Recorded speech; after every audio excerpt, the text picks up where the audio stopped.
I remember sitting in Arlington County Detox many moons ago, but fortunately that memory is still so vivid. And the backside of it laid up against 395. And every morning as I was sucking down Marlboro Reds and shooting free throws, thousands upon thousands of people were going into DC to go to work. And then afternoon, as they were leaving DC and I was sucking down cigarettes and shooting free throws, it dawned on me. Not one person cared, outside of a couple of people maybe in my family, that I was in detox. The engine just kept going on. The world just kept moving. No one gave a rip. And it was at that moment that I realized it's on me. I actually have to choose to engage this thing called life. And it was from that moment on that I decided to say, okay, enough of the fear, enough of the inadequacy, enough of the second guessing, enough of the wouldas, couldas, and shouldas. And I'm just going to start marching through this thing called life to the best of my ability. And fortunately, over the last almost 20 years, I've done one thing perfectly. I've fallen on my face countless times, stubbed my toes, got out in front of my skis, and mistake after mistake. But one thing I've done perfect, I've kept the plug in the jug. And that has provided me the space and the opportunity and the ability to actually live into my calling. See, we all have a calling. We all have this plan set out for us. And the question is, are we going to provide the space in the day, the space in our lives to allow that still small inner voice to promulgate, to send messages, to send signals about what that plan is?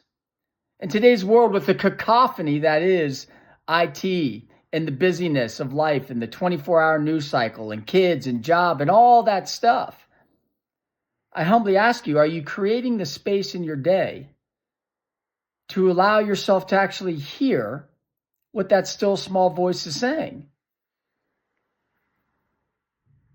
Discipline, a discipline of life. We all need these daily disciplines.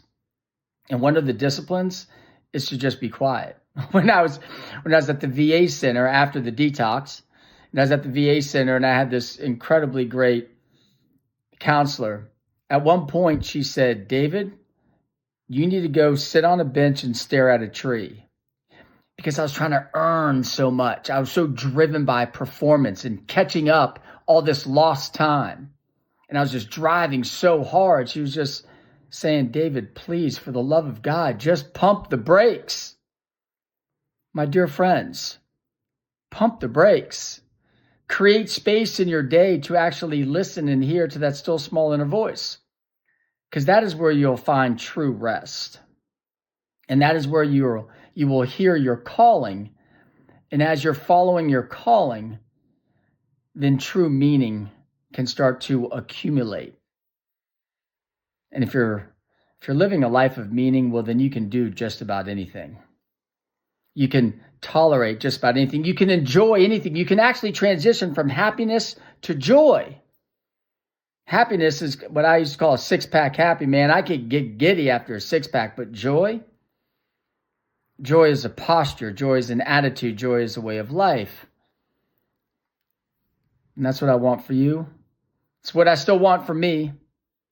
And I just want to encourage you as we step in. 1 month is gone in 2025. 1 down, 11 to go. How are you doing on your mission for 2025? Maybe it's time to create that space each and every day to just be and listen. Stand tall, my dear friend. Stand firm. You're worth it.